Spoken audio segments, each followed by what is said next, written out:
Peace. This is a Meat and Potato Sorcery production starring myself, the Warrior Alchemist, and today's topic for the occult family is how to build an altar to your higher self.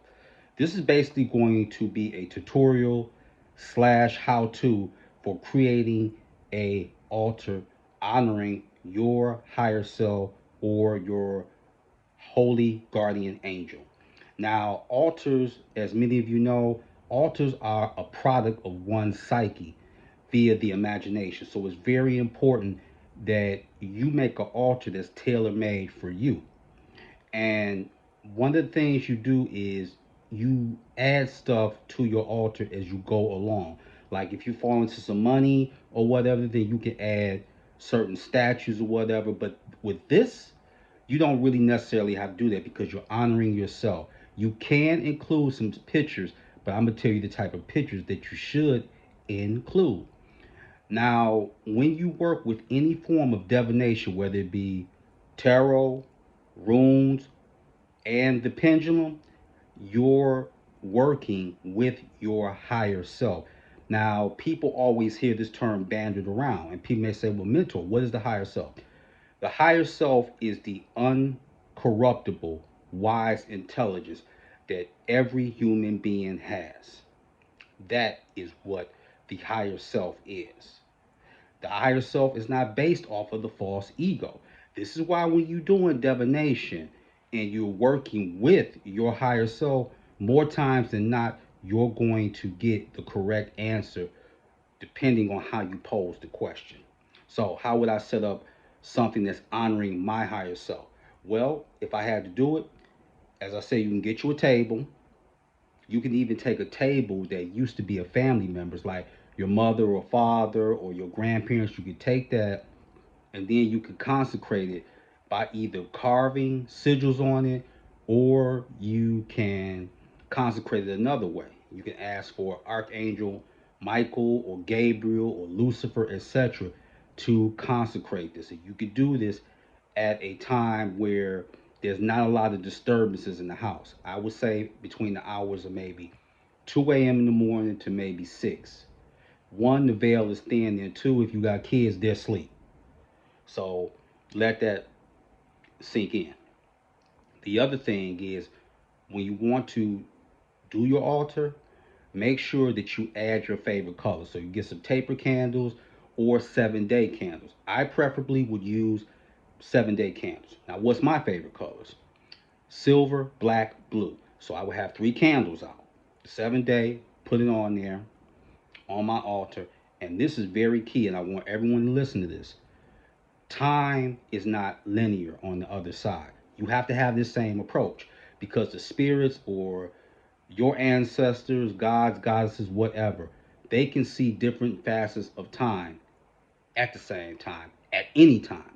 So you should take a picture of when you was a young person, like you can either be a baby or you can be up to 3 or 4.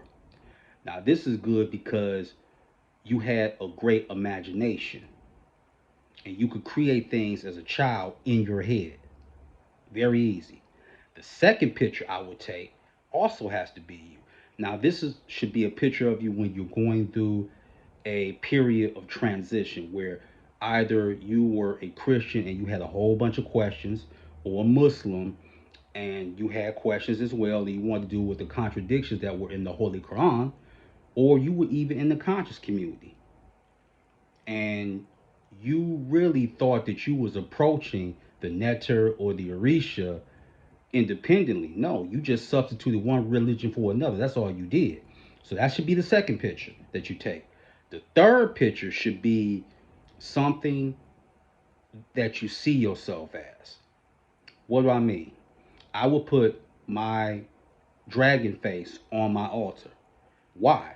Because anytime that you go on the astral plane, the longer that you do this, you can shapeshift. You don't have the limitations that you have on Malkuth or Earth. You don't have those limitations over there.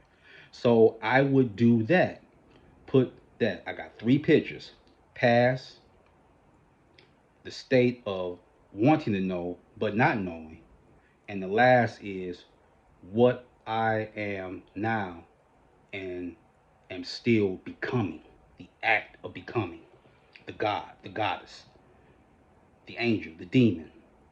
That's what I would have on there. If you have a sigil, a personal sigil of yours, use that. I have a few personal sigils because you got to understand something.